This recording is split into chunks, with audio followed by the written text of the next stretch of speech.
Morning मेरे प्यारे बच्चों। आज हम पढ़ेंगे कक्षा 8 का विज्ञान भाग 1। ठीक है, इसमें आपका पहला पाठ है ऊर्जा के स्रोत। ऊर्जा के स्रोत को पढ़ने से पहले हम आपका बता दें कि ऊर्जा को पढ़ लेते हैं। आपने पहली कक्षा इसके पहले वाले क्लास में आपने ऊर्जा के बारे में पढ़ा था, इसलिए उस पर ज़्यादा हम समय नहीं लेंगे। थोड़ा बहुत ऊर्जा के बारे में हम लोग पढ़ लेते हैं कि ऊर्जा होता क्या है। ऊर्जा कार्य करने की क्षमता को ऊर्जा कहते हैं। ठीक है, अब ये कार्य किस किस रूप में होते हैं उस पर हम थोड़ा फोकस करते हैं। जैसे ये सब कार्य क्या है, जैसे घरेलू कार्य हो गए, फैक्ट्रियों में कार्य हो गए, और हमारे प्रक्षेप यानी जो हम यान भेजते हैं कहाँ, अंतरिक्ष पर, उस वैसे ऊर्जा हो गए। अब ये सब ऊर्जाएं जो है उसको हम लाते कहाँ से हैं? ये विभिन्न पदार्थों से पता करते हैं। विभिन्न पदार्थों से प्राप्त विभिन्न पदार्थों से प्राप्त करते हैं।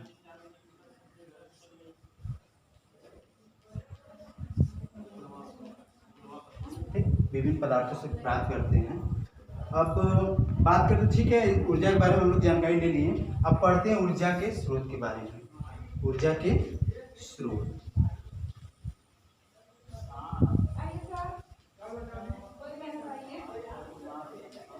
ऊर्जा के स्रोत यानी इसको हम परिभाषित करें तो ऐसी ऊर्जा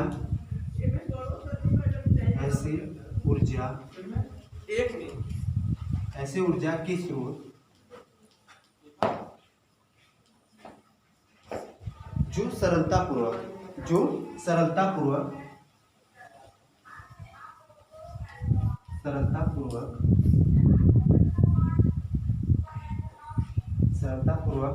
प्राप्त हो जाए और लंबे समय तक चले,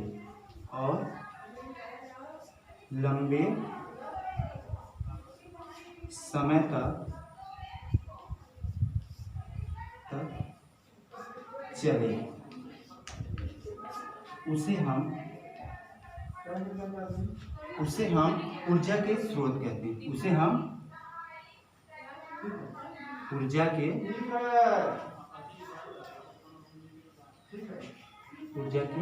स्रोत कहते हैं।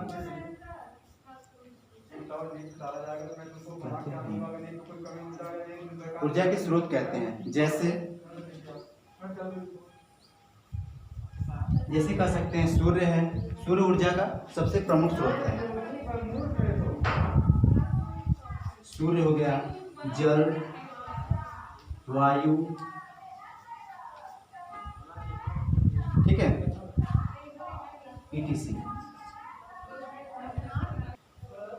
ठीक है, ऊर्जा का हम लोग ने पढ़ा था सूर्य, वायु और बहता हुआ जल, ऐसे इसको भी कह सकते हैं। अब इसके बाद हम पढ़ेंगे ऊर्जा के प्रमुख स्रोत कौन कौन से होते हैं। भाई विद्वानों ने इसको दो भागों में बांटे हैं। ठीक है, पहला ऊर्जा का स्रोत कौन सा है?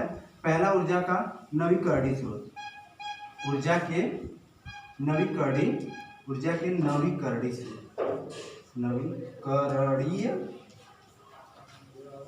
स्रोत पहला है ऊर्जा के नवीकरणीय स्रोत। अब इसके बारे में जाने, ठीक है, तो इसको कह सकते हैं ऐसे स्रोत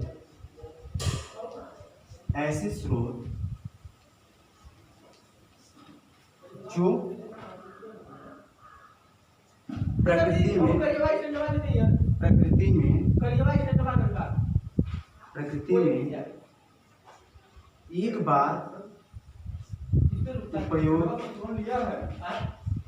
एक बार उपयोग होने के बाद दोबारा उत्पन्न किया जा सकता है।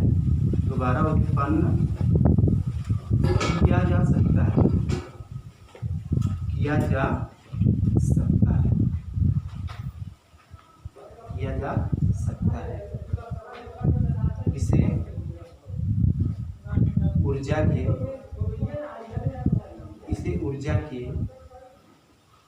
नवीकरणीय स्रोत कहते हैं।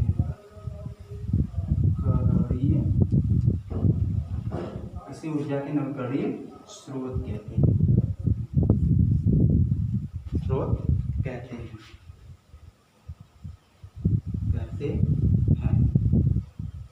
जैसे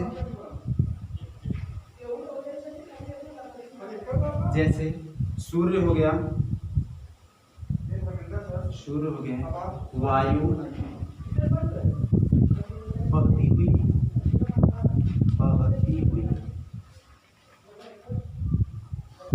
बहती हुई जल इत्यादि।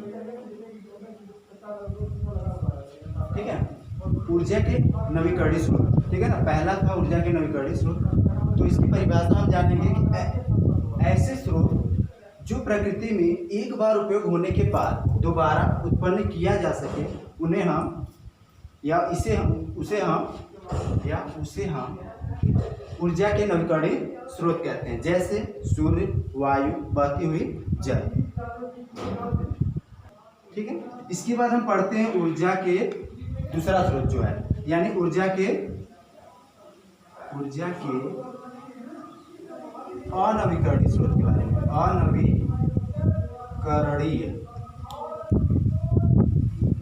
ऊर्जा के अनवीकरणीय स्रोत के बारे में। ठीक, इसका हम परिभाषा लिखें या ऐसे हम जाने परिभाषा इसका, तो इसे कह सकते हैं ऊर्जा के ऐसे स्रोत जो प्रकृति में उपयोग होने के बाद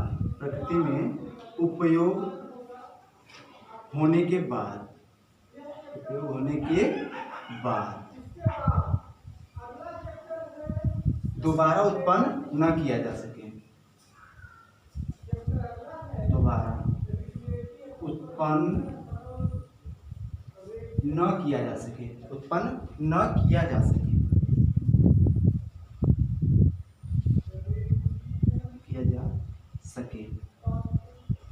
उसे ऊर्जा के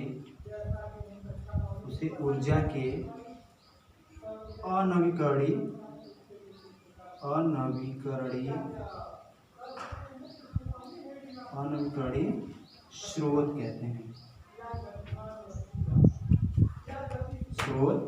कहते हैं,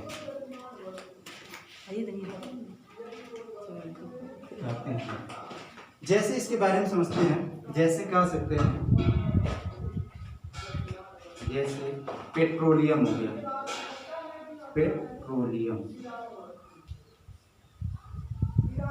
पेट्रोलियम, एलपीजी गैस,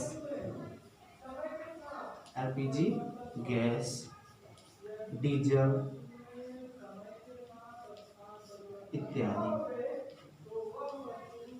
इत्यादि ऊर्जा के अनवीकरणीय स्रोत के अंतर्गत आते हैं।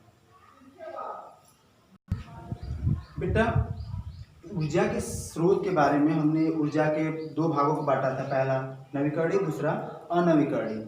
ऊर्जा का जो मुख्य स्रोत सूर्य है, सूर्य से हमें कितने फायदे हैं उसके बारे में हम पढ़ेंगे। ठीक है, ऊर्जा का मुख्य स्रोत सूर्य है, इसलिए हम सूर्य के बारे में थोड़ा पढ़ लेते हैं। सूर्य जो है ऊर्जा का, प्रकाश और ऊष्मा का बहुत ही बड़ा स्रोत है। सूर्य जो है प्रकाश और ऊष्मा का सबसे बड़ा स्रोत है। एक दिन में, बात समझिएगा, एक दिन में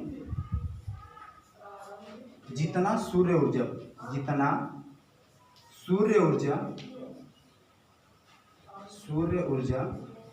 उत्पन्न करता है,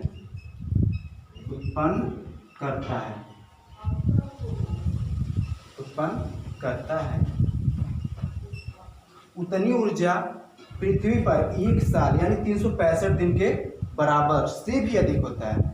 यानी इसका मान जो होता है, जो इतनी ऊर्जा ये व्यय करता है एक दिन में, उसका मतलब 50 गुना अधिक होता है। पृथ्वी पर जितना हम 365 दिन यूज करते हैं या उत्पन्न करते हैं, उससे 50 गुना भी अधिक होता है। ठीक है, 50,000 गुना होता है, 50,000 गुना। ठीक है, ठीक, इसके अंतर्गत हम पढ़ते हैं। ठीक, ऊर्जा के अंतर्गत ही हम पढ़ते हैं 3-4 ऐसे कर सकते हैं, पढ़ते हैं। पहला होता है सोलर कुकर, सोलर कुकर, सौर सेल।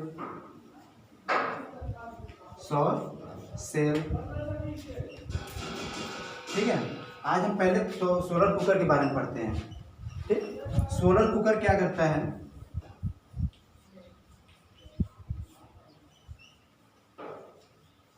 सोलर कुकर का कार्य समझते हैं। इसमें क्या होता है कि हम लोग खाना पकाने के लिए यूज करते हैं इसका। ठीक है, इसमें हम लोग क्या करते हैं, इसका जो स्ट्रक्चर बना होता है वो बॉक्स नुमा होता है। ठीक है, लगभग इस तरह का बना हुआ होता है। ठीक है, इस पर शीशा लगाया होता है ताकि जिससे प्रकाश की किरणें आए इस पर से तो डायरेक्ट, और इसमें ये कलई किया हुआ होता है ब्लैक कलर से। ठीक है, काले रंग का यूज किया होता है ताकि इससे परावर्तन होने के बाद वो ऊष्मा एकत्रित करे। ठीक, और इसमें हम खाना अपना पका सके। ठीक ना, सोलर कुकर के बारे में हम लोग जान गए हैं। अब उसके सीमाएं, यानी उसमें कैसे हम उसका काम यूज कर सकते हैं। सीमाएं ये है कि इसमें खाना जो पकाते हैं या ये काम कैसे करता है, रात रहेगा तो नहीं काम करेगा, रात में काम नहीं करेगा, रात में काम नहीं करेगा। दूसरी बात है कि बादल होने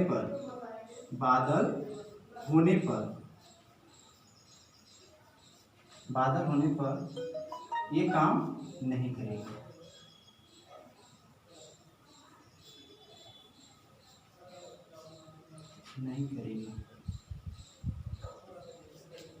और तीसरी बात ये है कि इसमें रोटी नहीं पका सकते, इसमें रोटी नहीं पका सकते।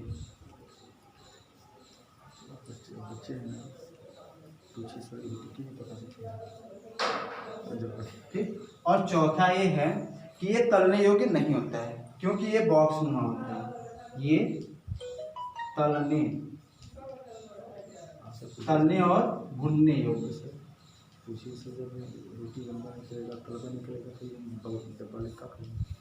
भुनने योग्य नहीं होता है।